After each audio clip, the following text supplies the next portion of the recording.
Yang pertama, ternyata untuk bisa bahagia, kita harus mampu menghancurkan egoisme dan menganggap diri kita sebagai manusia normal saja. Ini penting menurut saya ya. Menghancurkan egoisme itu yang tadi. Rasa benar, rasa penting, rasa tinggi, rasa hebat. Ini semua ego. Lebih kondusif kita merasa sebagai manusia biasa saja. Iya, saya punya kelebihan, tapi ya ada kekurangannya.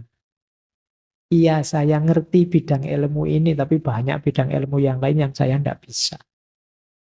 Iya, saya ini manusia yang ada hal-hal yang dikagumi orang, tapi sebenarnya banyak juga dalam diri saya hal-hal yang memprihatinkan. Ini namanya hidup sebagai manusia normal saja. Jadilah manusia biasa saja. Ini lebih membahagiakan. Karena kalau kita mengidentifikasi diri kita dengan ego-ego besar tadi, jangan-jangan lelah hidup kita. Karena identifikasi sesuatu itu kan implikasinya kita harus begitu terus. Misalnya teman-teman mengidentifikasi saya ini Pak, santri Pak, saya ini orang soleh loh Pak. Oh itu kan terus abot kan, kamu kapanpun harus acting sebagai orang soleh. Nanti dengar adzan, wah ke masjid ini. Terus nanti dengar, terus kamu dituntut begitu. Mending ndak usah woro-woro, ndak usah deklarasi, biasa saja. Yes, kalau mau ke masjid, ke masjid. Kalau mau melakukan kebaikan, lakukan saja. Ndak usah dengan memberi label atribut yang memberatkanmu sendiri. Itu yang disebut kesadaran sebagai manusia biasa saja. Itu akan lebih membahagiakan.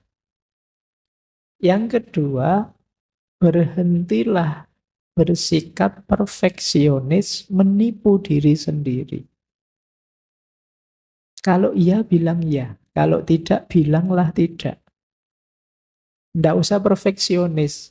Orang tahu kok semua orang itu ada kurangnya, nggak ada manusia yang sempurna. Kadang-kadang salah sedikit, kadang-kadang khilaf sebentar, manusiawi. Nggak usah menipu diri. Itu akan lebih memberatkan kita. Nggak usah terlalu banyak pakai topeng lagi. Topeng kita sudah banyak dalam hidup ini. Biar nggak lelah. Yang membuat kita lelah itu kan karena kita menipu diri kita sendiri. Misalnya kalau ditanya, ngantuk ndak mas ngaji kayak gini? Enggak pak, saya melek terus. Tapi yo pas ngaji deklak-deklok itu kan yo, kamu berat sendiri nanti ada temennya lihat malu kan kamu. Coba tadi bilang yo saya kadang-kadang ngantuk pak, itu kan lebih santai. Tapi karena kamu menipu dirimu sendiri, ya berat akhirnya. Jadi konsekuensi yang harus kamu tanggung. Yang ketiga, untuk bisa bahagia, yuk berjuang, bekerja keras mencapai tujuan. Ya, kita harus berikhtiar, berusaha. Sambil tadi ya, ngerti batasnya kapan pasrah. Dan jangan dibiasakan menyalahkan keadaan mencari kambing hitam. Biasa kok hidup itu ada sukses, ada gagal. Ada lulus, ada tidak lulus biasa. Ya memang rumusnya hidup begitu. Ada senang, ada susah. Wajar itu sudah. Nggak usah cari kambing hitam, nggak usah menyalahkan keadaan. Nanti tambah berat. Wah ini gara-gara temanku ini. Tiap malam ngajak begadang saja. Nggak lulus mata kuliahku. Lalu kamu sendiri ya mau diajak begadang. Disalahkan kancane. Jadi ya sudah lah. Kalau sudah begitu ya efeknya memang begitu. Karena kamu begadang nggak lulus biasa saja. Iya sih Pak. Berarti besok saya harus lebih baik lagi. Kan begitu saja. Tanpa harus rasa bersalah berkepanjangan, merasa berdosa berkepanjangan. Cukup kamu sesali, kamu perbaiki ke depannya biar lebih bagus. Ini hidup yang lebih membahagiakan. Tidak terlalu bertele-tele. Apalagi kamu terus menyangkal, denial, nyari-nyari alasan.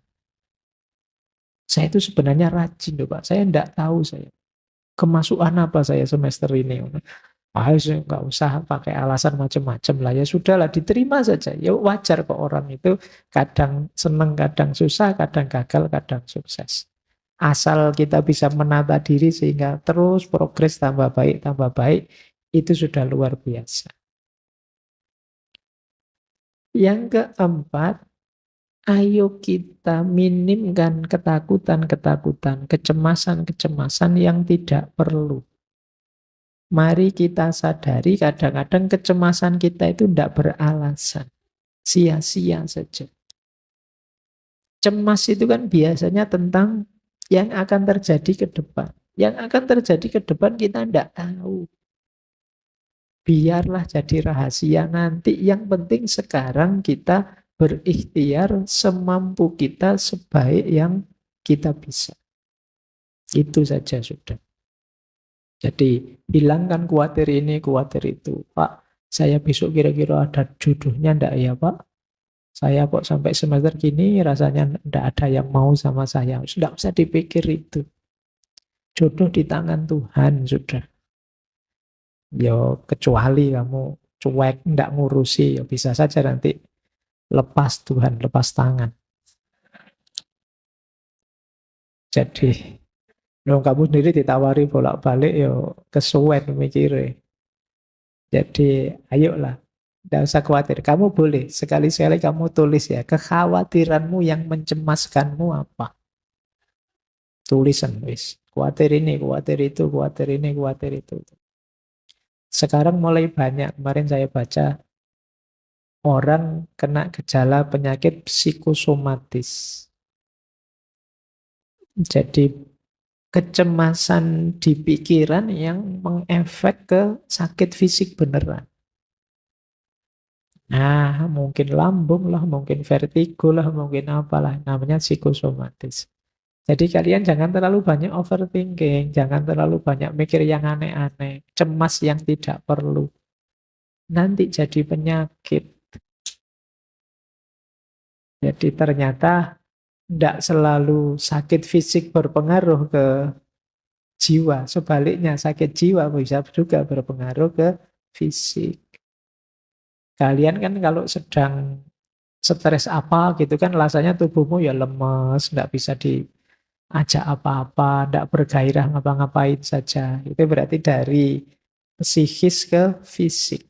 Yang itu jumlahnya tambah banyak. Sekarang psikiater, psikolog itu tambah laris hari ini. Banyak yang stres, banyak yang depresi, tingkat sakit jiwa meningkat, tingkat depresi, bahkan tingkat bunuh diri juga tiap tahun meningkat terus. Nah, terus mari kita sadari dalam hidup ini isinya ada yang penting, ada yang tidak terlalu penting. Tidak semuanya harus diutamakan. Kita nikmati saja. Kadang-kadang ada hal sepele, hal tidak penting, ya tidak apa-apa kita nikmati saja. Itu namanya kita sadari masalah hidup ini ya, tapi juga yang tidak terlalu penting jangan terlalu dipentingkan. Biar tidak terlalu sibuk kita. Biasanya kalau masih muda itu ingin semua masalah dipanggul sendiri. Tidak hanya masalah pribadi, mungkin masalah kampusnya, masalah negaranya, masalah dunia. Apa yang ingin diselesaikan sendiri. Iya kamu boleh komen kecil-kecil, boleh usul sedikit-sedikit, tapi tidak semuanya harus kamu perjuangkan sendiri. Kamu harus punya prioritas-prioritas, biar hidupmu lebih bahagia. Kenapa Mas kok belakangan gelisah? Saya mikir peradaban manusia hari ini itu loh Pak. Ya kalau sudah ngobrol itu diajak ke angkringan, saya ngangkring yuk Mas tak traktir wis. Daripada kabotan mikir dunia ya. Semikir kuliah saja pontang-panting kamu. Ya nikmati hidupmu. Kamu boleh usul, boleh punya gagasan ini itu. Tapi tidak harus semua masalah kamu panggul sendiri. Nah, yang terakhir, cara menaklukkan kebahagiaan adalah jangan biarkan dalam situasi apapun pikiranmu macet. rasionalitasmu tidak jalan. Harus terus hidup akal.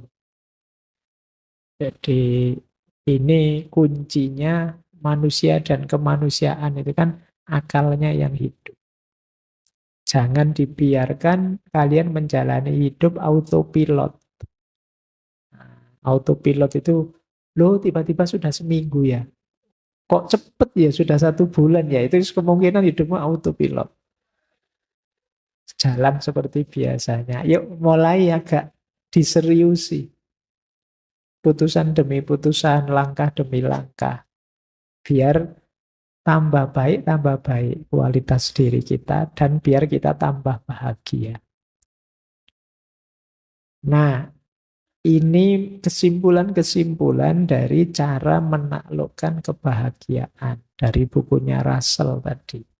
Normalnya yang dijelaskan tadi. Terakhir saya ingin masuk ke beberapa quotes dari buku itu yang menunjukkan ada sisi yang berbeda dalam gagasan tentang kebahagiaan ini. Yang saya sebut anomali-anomali. Yang pertama, ini menunjukkan orang iri dengki tadi.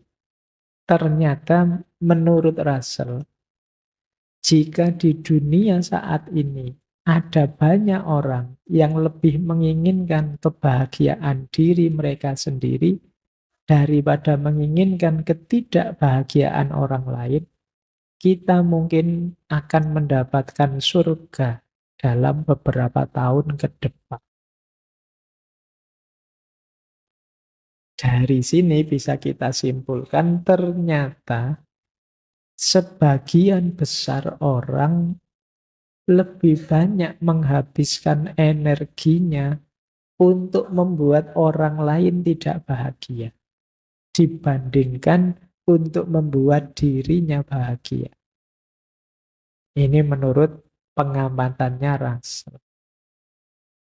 Jadi banyak orang yang perspektifnya negatif terus tentang orang lain, sehingga dia terus iri, terus dengki. Dia tidak rela kalau yang lain dapat kenikmatan. Sementara dirinya tidak. Karena dia ingin lebih tinggi terus, lebih tinggi terus. Orang yang mindsetnya kompetitif tadi, yang dipenuhi rasa iri tadi, yang ada di pikirannya kan gimana caranya rivalku, sainganku, musuhku tidak bahagia. Dia tidak mikir gimana caranya saya bahagia, yang dia pikirkan gimana caranya orang lain tidak bahagia. Oh, itu mindset seperti ini banyak kita temukan di medsos mungkin, termasuk apalagi menjelang tahun 2024. Itu banyak yang cara berpikirnya begini. Gimana caranya rivalku tidak bahagia? Entah dengan cara apa. Kadang-kadang bikin berita-berita bohong, hoax-hoax, dan lain sebagainya. Ini jenis anomali. Kalau semua orang berpikir gimana caranya saya bahagia, kata Russell, tidak lama lagi dunia ini kayak surga. Isinya orang-orang yang bahagia, ya orang bahagia itu berarti orang yang bersyukur. Nah, cuma ini mimpinya Russell, ya sulit sih. Orang itu kecenderungannya memang agresif, iri dalam dirinya, ada nafas namanya sabu'iyah. Ingin selalu menyerang dan menjatuhkan yang lain. Baik, anomali pertama ini. Coba kalian renungi ya, semoga yang hadir malam hari ini tidak ada yang di sini. Tidak ada yang mikirnya hanya jatuhnya yang kalian benci. Dalam bidang apapun. Kalian ingin maju boleh, tapi semoga tidak dengan cara menginjak dan menjatuhkan yang lain. Kalian ingin menang baik-baik saja, tidak apa-apa, hebat. Tapi tidak dengan cara merusak dan menghancurkan yang lain. Hebatlah dan menanglah bila perlu dengan mendukung dan menaikkan yang lain. Anomali pertama ini tentang kebahagiaan. Anomali kedua, ini lanjutannya. Menurut cermatannya Russell lagi, beberapa orang hanya bisa bahagia dengan membenci orang lain, bangsa lain, atau kepercayaan lain. Ini kalimatnya Russell ya. Semoga kita juga tidak di sini. Jadi kayak tadi, Pak, memang bahagia saya itu ya kalau membenci orang atau membenci kepercayaan lain atau membenci bangsa lain. Ya ini tentu saja bukan kebahagiaan. Ini kalau bahasa Jawa jenis angkara murka yang seperti ini. Isinya kebencian saja. Jalur bahagia itu jalur cinta, jalur kasih sayang dan semangat tadi, bukan jalur kebencian. Kebencian lewat jalur manapun tidak akan membuahkan kebahagiaan dalam bentuk apapun. Kalian boleh suka dengan atau tidak suka sesuatu, setuju atau tidak setuju sesuatu, tapi semoga bukan membenci. Karena kebencian betapapun sifatnya negatif. Emosi yang tidak hanya merusak yang kita benci, tapi juga merusak diri kita sendiri yang membenci. Ini yang disebut anomali. Kalau ada orang merasa, saya bahagianya ya kalau mukuli orang, Pak. Saya bahagianya ya kalau menghancurkan orang, Pak. Itu pasti bukan kebahagiaan. Mungkin kesenangan sesaat yang nanti efek negatifnya akan kita nikmati di fase-fase hidup selanjutnya. Berarti bukan kebahagiaan. Anomali kedua. Anomali ketiga. Kata Russell begini, saya menemukan sesuatu yang aneh. Setiap kali saya bicara dengan orang yang terpelajar, saya merasa yakin bahwa kebahagiaan itu tidak mungkin terjadi. Namun ketika saya bicara dengan tukang kebun saya merasa sebaliknya. Kenapa bisa begitu? Ya biasa sih, kita juga tahu kadang orang pinter itu suka membuat rumit hal-hal simpel. Barang yang sederhana saja terus dibikin jelimet. Jadi ruwet, jadi membahas kebahagiaan yang simpel. Jangan iri, penuh kasih sayanglah, bekerjalah. Itu kan sederhana sebenarnya. Tapi terus dibikin rumit, dibikin ruwet. Akhirnya, wah apa ya bisa bahagia saya dengan konsep serumit itu.